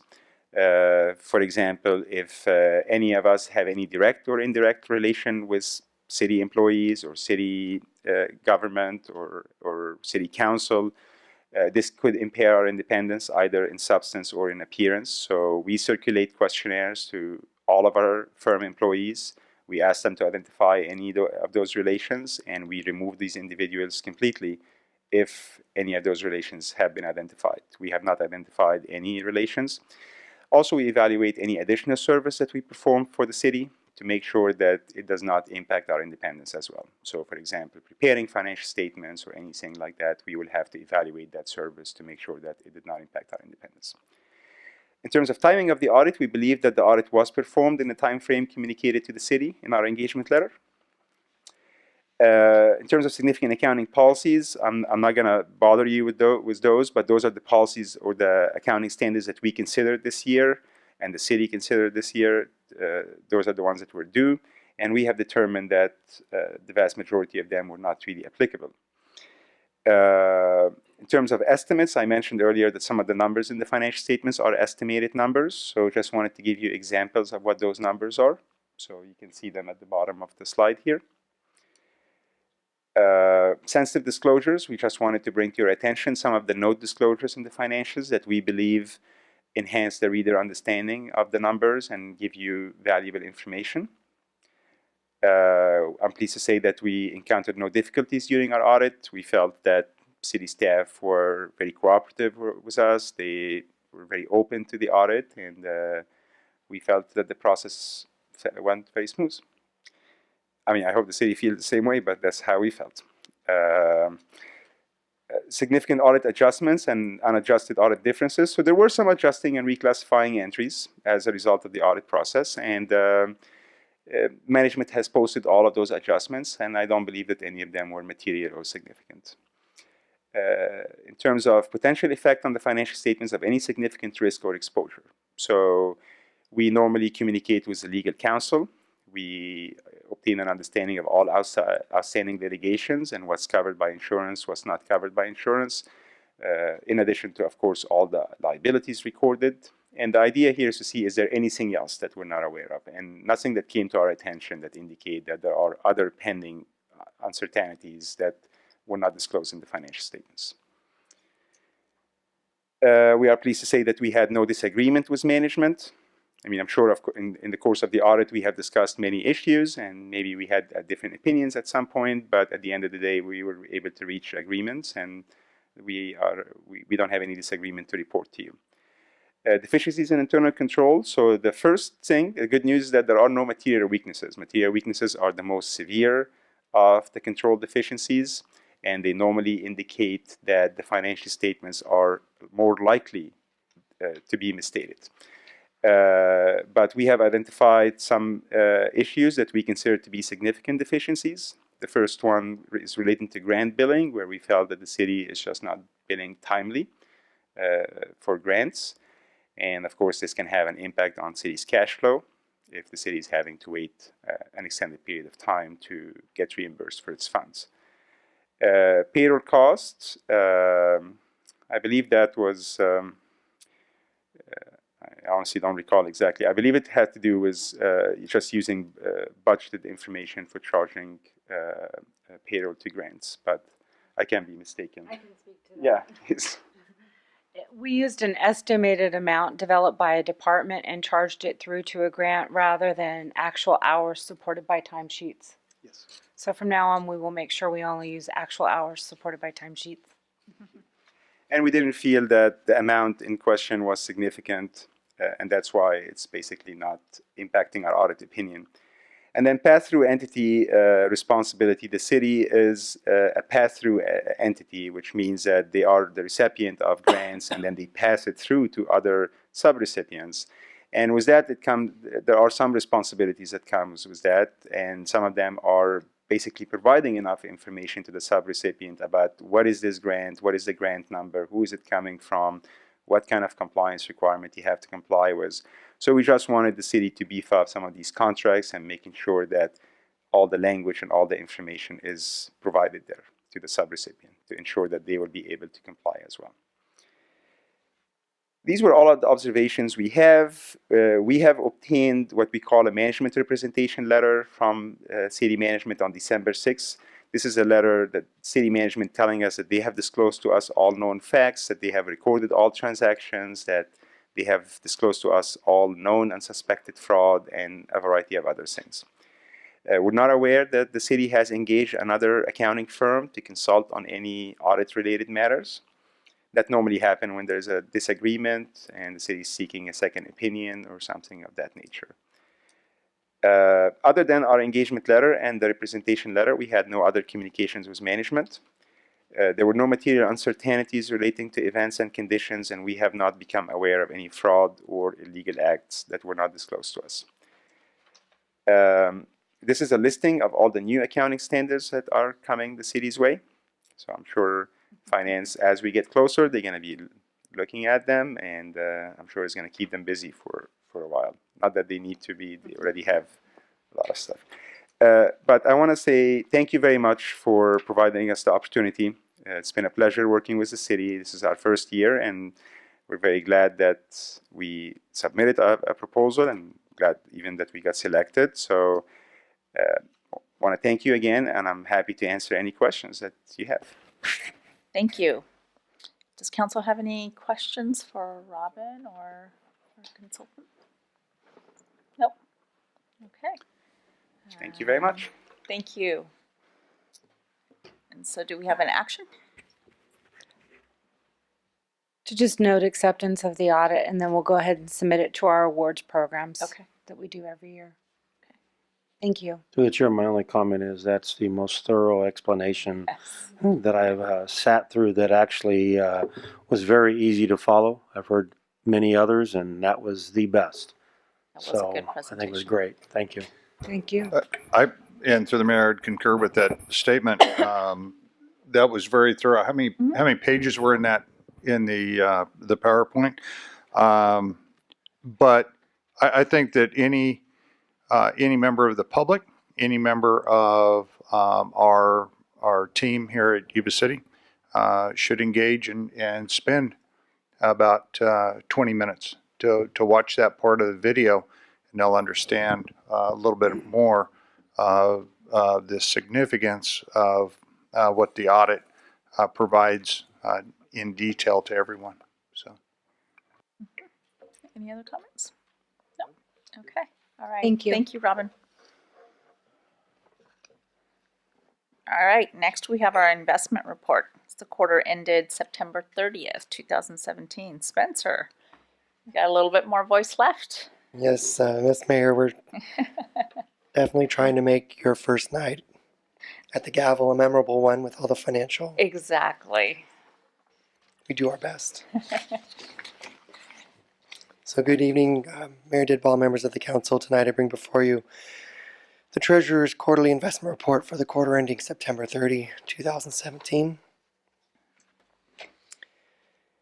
In the portfolio for that first quarter, the market value was $99.2 million, made up of $93.2 million of city-held funds and about $6 million of trustee-held funds, which consists of various bond issues. A good portion of that was the more recent wastewater Krebs bond. We had a $5.1 million net increase from last quarter. Some of the more significant cash flow events were $7.8 million in payroll, $2.8 million CalPERS side fund, unfunded liability payment. Flood Control Agency spent about $13.2 million in projects and received about $16.9 million in state advances or reimbursements from the state. The state sales tax receipts were about $2.6 million, and we paid debt service of about $1.4 million during the quarter. We did have 13 investments mature or sell and 9 purchased. The average yield of the investments sold was $2 million, which did include a very nice about 4.7% RDA bond that the city held. It was a Yuba City RDA bond the city held that was called when the RDA bonds were refinanced. That was a hard one to lose in our portfolio. So the average yield sold was about 1.4% without that bond considered. The average yield purchased is 1.9%, so we are still purchasing at a higher yield bonds than we're selling, which is nice. It's one of the few bright spots. The composition of the city-held investments are made up primarily of LAIF, Local Agency Investment Fund, which is a very safe, very liquid savings account where local agencies have pooled their surplus funds for later use. About 13% are made up of treasury bonds, agencies made up 18%, corporate bonds 15%, Union States 3%. So about 55% of the portfolio is bonds. The remaining 45%, including LAIF, is more liquid, cash-like investments like cash, money market funds, etc. This maturity distribution reflects a conservative portfolio that favors anticipated increases in interest rates and modest economic growth in the coming quarters, as well as large construction-related cash flows from the flood control project. In the not too distant future, when the levees are all completed and safe and done, we just definitely won't need to hold as much in cash because we just don't have those great big cash inflows and outflows that we've experienced the last several years with the Flood Control Agency. So that 45% of cash equivalent will go down as we invest more of that money. And actually it'll go down because we'll have less of that Flood Control Agency money in our pooled cash as well. That's all my voice has for you this evening. Do you have any questions? Survived. Any questions for Spencer? No? Okay. Thank you very much. And I think that's just for note and file for us. You survived, Spencer. I think you're done for the night. Okay. Our next agenda item is 17, City Manager Employment Agreement. And I'll take on that one. City Council had reviewed and did a full-on evaluation of our current city manager, Steve Krager. And upon that evaluation, we came to an agreement as far as bringing him on board for the next year as well. So to adopt the resolution for authorizing the city manager's employment agreement between the City of Yuba City and Steve Krager from December 19th, 2017 to December 31st of 2020. And within that, the agreement is, let me move this up.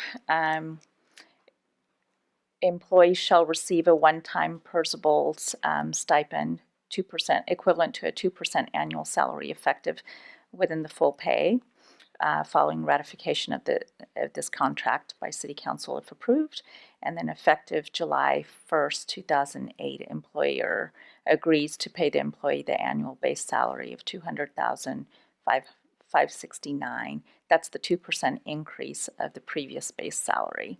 Also, the continuation of 120 hours of administrative leave and life insurance and long-term disability benefits shall be maintained for the employee at the same level as the executive management employees of the employer. So the recommendation is to adopt this resolution and approve the supplemental appropriation of $5,200 for the fiscal year 2017-2018 adopted budget to account numbers 1305-6112 City Manager Salary and Benefits. Do we have any questions, concerns, or action? I'd like to make a comment. We're blessed to have a city manager that provides a lot of resource to this city that, and certainly at a time in government where it's important that they recognize what their role is, but secondarily, that they do it almost 24 hours a day. That our city manager, we'd be at a loss without someone that was there as that resource, providing assistance to the employees, to this council, to the citizens. And I just think that Steve does a remarkable job in all aspects of being a city manager. And certainly as he reaches regionally and is involved at multiple levels within our region to keep Yuba City at the forefront of a lot of the activity, whether it be financial activity or whatever. And certainly I think sometimes we need to build a fence around City Hall to keep those other greedy cities from getting any type of postal activity into his office, trying to lure him away. So I truly believe that we have one of the best city managers available to us, and certainly agree with the consensus of this group. Any other comments, concerns, action? Through the mayor. Yes. It has been a pleasure to so far work with City Manager Steve Krager.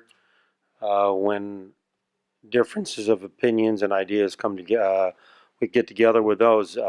They are well worked out, and resolutions and solutions I'm very pleased with the overall results. It's been very good, and the fact some of the same comments that Councilman Buckland has said, his involvement and investment of time and energy into issues that he doesn't have to, but the overall health of the community, the overall involvement at state level, and finding out things that unless he was involved in as deep as he is, especially at this time, we would be lacking in some of the areas that we really need to be on top of the game and always at our A team going. So I think we have an A team, and very pleased to the agreement to retain the city manager. I'll have a shot too. I think everything was already been said. I completely agree with. I think Councilman Cleveland summed it up in that we have an A team, and you're the head of that A team, Steve. And we're just beginning my second year in this chair, but I want to thank you publicly every time, and by every time I mean 100% of the time. You're always open. You're always available for a phone call or a question, no matter what, and that means a lot. Again, in addition to everything that's already been recognized, and from me to you and the TV folks, I really appreciate it, and thank you for a very good job and the support you provide with you and your team. Lee, I'll make it easy, Steve. Steve, we're not worthy. No. Thank you, Steve. Those are very kind to me. Thank you. Thank you for everything, Steve. All right. So with that, do we have a motion? I'll move to, let's see what it is, approve the mayor's assignments to, excuse me. No. Oops. I flipped up too soon. Flipped up too soon. I apologize. Approve the resolution, adopt the resolution authorizing the mayor to sign the city manager's employment agreement between the city of Yuba City and Steve Krager, and to approve the supplemental appropriation. I'll second. Second. All in favor? Aye. Any opposition? All right. Thank you, Steve, for all your work. Much, much appreciated. You keep the place running So pleased with it. all the way. Thank My you. pleasure. Thank you. All right.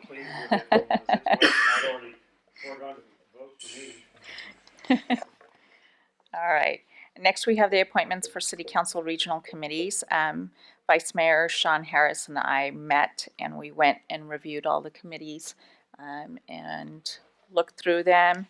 I sent out emails to everyone, kind of confirming a few minor changes throughout, and everybody came back with agreements. So I just want to go ahead and finalize that tonight for action through our council. Well, through the mayor, I approve the mayor's recommendations. Okay, do we have a second? You have a second from me on this, but I do have some comments. Sure. And I'll make them very brief. All of these committee assignments are in addition to what occurs here on city council meetings and things like that. We're a resource to the public. I want the public to be very well aware of what we do in those boards that we sit on. So I believe that they're all available on our website. But it's important to know that there are hundreds of hours in a month of extra meetings that us five sit on, and it is the critical parts, the underlying parts that keep our community running the way that it does, with our interaction with other jurisdictions, other cities, counties, and everything else collectively or as a region. So I just wanted the public to be aware that they can find their resource to any of these events, whether it be homelessness or drainage issues related to gill size or anything like that. Information going over the school district, they can find who that person is that sits on those committees and certainly share some of their thoughts with those committee members. Thank you, Councilmember Buckland. Okay, so we have a motion and a second. All in favor? Aye. Any opposition? All right, motion approved. Okay, and then we have city council reports. We'll start with Councilmember Buckland. Attended the CalCog meeting, this is the California, it's a nonprofit. I sit on CalCog as the SACOG representative. I'm the sole person from SACOG that sits on this board. And again, it's a nonprofit, but the goal of this organization is to be a resource, a governmental resource for all of the different transportation agencies or COGs in the state of California. In a 2-day meeting down in Oakland, we talked about also providing resources and looking through some of the different COGs to be able to provide some consolidated services to cut costs regionally for different services. So we're looking more in depth at that. There's about 47 jurisdictions that currently belong to CalCog. It's grown significantly in the last year. So we're excited about the direction that this board is headed in. Speaking of levies, I didn't know that we could go from nuclear waste to CDBs and everything else. I had a high suspicion that was going to come in as part of the toxic waste discussion that we had earlier. But SBUFCA, the Sutter Butte Flood Control Agency, has agreed in principle to the purchase and transfer of ownership of some of the ground under the levees, and 20 feet to the land side and 15 feet to the water side. All of this stuff has to be purchased to build it, especially down south, to do some more work just to get the 100-year flood protection. But all of those amounts, as they totaled up, it was a fairly significant part of the assessments from the past to be able to purchase those. But it's a necessary element to be able to move forward with our flood protection efforts in the area. Also was honored to be nominated to vice chair of Sutter Butte Flood Control by our former Mayor Cleveland, nominated me for that, and I was elected to that position. So hopefully, as we move forward, Yuba City will be chairing in about 2 years from now, during that year of 2019, the Sutter Butte Flood Control Agency. Also attended our stroll down on Plymouth Street, very well attended. My hat's off to all the organizers and everyone that attended that event. It was wonderful. I do know that Santa Claus did show up. We had one council member absent from that event, but I won't name names. Maybe down there in a red jacket. Was really there, but Santa was a more important person. And then this last weekend out at Sutter Cemetery, was able to attend the Wreaths Across America event. Very well attended, underreported by the Appeal Democrat. Somebody forgot to take out their abacus and count how many people were there. But my estimate would be somewhere right around 300 individuals were present out there. It was just an absolutely amazing event to be able to attend and take part in. And I wish everyone a very Merry Christmas as we move forward towards the end of the year. Thank you. Councilmember Cardoza. Thank you. For community events, Vice Mayor Harris and myself, we attended the retirement party for the city manager of Marysville, Walter Buchheimer. Yeah, Buchheimer. Yeah, it was a wonderful event, courtesy of, let's see, was it engineering firm Frank M. Booth.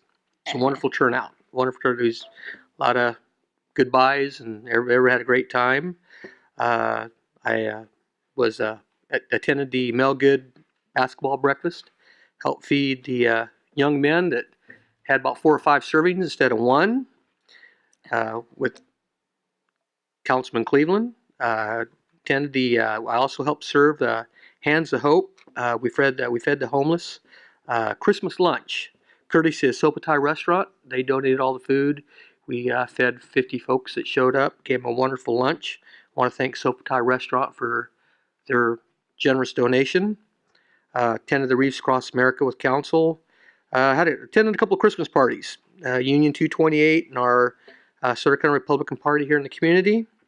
For meetings, I attended the Regional Housing Authority meeting, Spakufka with council, Gil-Sizer Drainage, Planning Commission meeting, the DW Lake Orville Community meeting we had at the fairgrounds.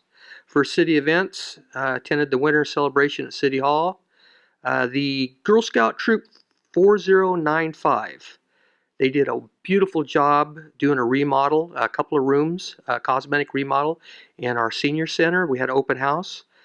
12 young ladies ranging from 10 to 14 years of age went out, furniture, paintings, painted the place. It was these young ladies that I saw did better work than I've seen some 25, 30-year-olds do. I mean, they did a wonderful job. Attended the sorority checkpoint this last weekend with the Yuba City Police Department. It was a very chilly night. And on closing, I also want to wish everybody a Merry Christmas and our 21st year of the Polar Bear Plunge is January 1st, 2018 at 9 a.m. in the morning. I want to put out there you folks to come on out and join me. Jump in the pool. There's also, you can jump in the warm side. There's refreshments. We also have a costume contest for best male and best female. So we need some folks to sign up by this Friday, please. Polar Bear Plunge. And I'm going to be on the radio doing this also. So anyway, thank you very much. Have a Merry Christmas and a Happy New Year. Thank you. We got Councilmember Cleveland. Thank you very much. I've had a relatively active last couple of weeks. Let's see, first of all, it's kind of hodgepodge here. Q93 did some Christmas story readings. I know somebody else in here did too. And then, of course, the employee winter celebration we had here was great. Seeing everybody celebrate and, have a great group of people in this city, employees. Attended the Orville Spillway Community Meeting at the fairgrounds, testified and made recommendations on permissible process to remove sedimentation from the Feather River, which is not well known even by, unfortunately, the departments within DWR that there's different ways to actually approach it and actually achieve it. And so I will be, that leads into, I have on the new sedimentation and damage in the Feather River. As a result of the spillway operation, there's a committee and that is on that, and I will be sharing what I have learned from the state committees and boards in the past that I've been on for Sacramento River and the Feather River, so they can pull all the information together to where everybody is sharing the same information instead of being so siloed. And there's a lot out there. Was at the Sabufka board meeting where, like I was said, new chair and vice chair was selected. Congratulations.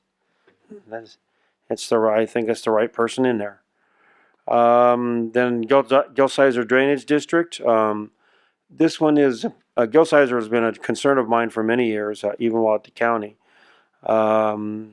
is the fact that the Yuba City residents pay, their assessments pay for the operations and maintenance of Gil-Sizer, and virtually, I don't know if there's one or two, but county residents that receive significant benefit from the drainage ditch pay almost zero into the maintenance of that ditch all the way to the bypass. In this last meeting, I reminded them, the county, that they need to get out there and go for a Prop 218 and educate their citizens that they should be paying their fair share. Yeah, it's a heavy lift to be putting out a 218, but they're receiving the benefit, and I don't think that it's fair for the citizens of Yuba City to be paying the lion's share of it when they receive so much great benefit out of it. Yeah, hopefully that didn't ruffle feathers, but I know it will. But what's right is right, and we need to try to make that happen. Although I'm not on Gilsizer anymore, so hopefully somebody will pick that up and run with it.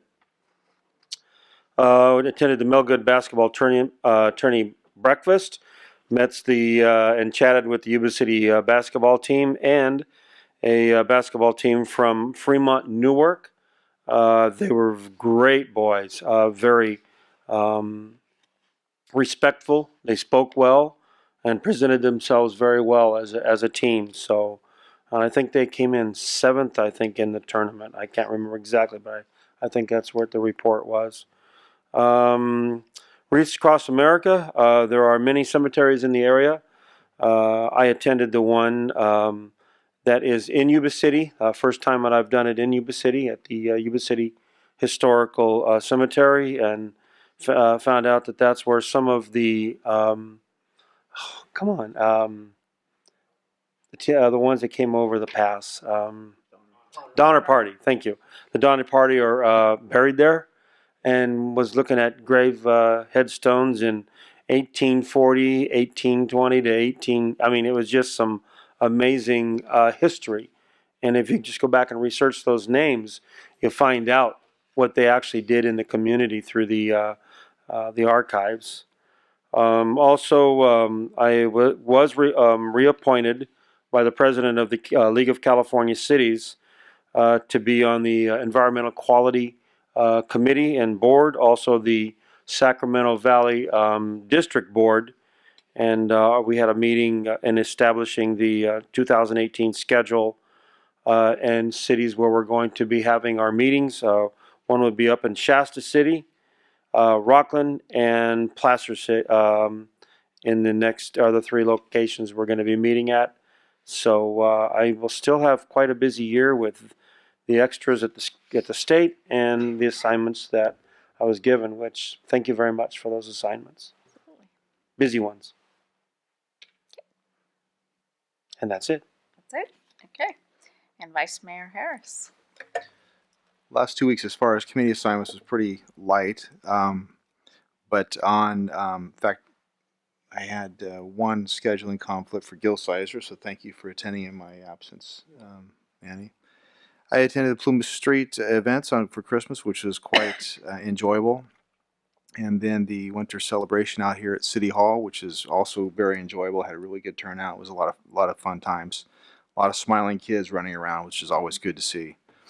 The retirement party that Councilman Cardozo already mentioned over in Marysville for Walter. I did have an opportunity to read Frosty the Snowman on the radio for 93Q. It was quite a fun time. They're good folks over there. Also, as already stated, Wreaths Across America, I was out there at Sutter Cemetery, and I concur. There was a lot of people out there who braved the harsh weather, the cold weather, and real sense of community pride standing there, and for the reason we all came together for that, and it was really enjoyable. And I would encourage everybody to attend at least one of the ceremonies around whenever you have an opportunity to do so. And the major thing is, as of Monday, I'm retired from my day job, so this is my second day as a retiree, so I'm happy about that. I'm really hard time getting used to it, I think. I don't know. But that's it. Yeah, you look like you're having a difficult time. It's rough. It's rough. When's the cruise? When's the cruise? You already had one. All right. And then as far as my reports, I attended the Oroville Dam Community Update meeting that took place at the fairgrounds.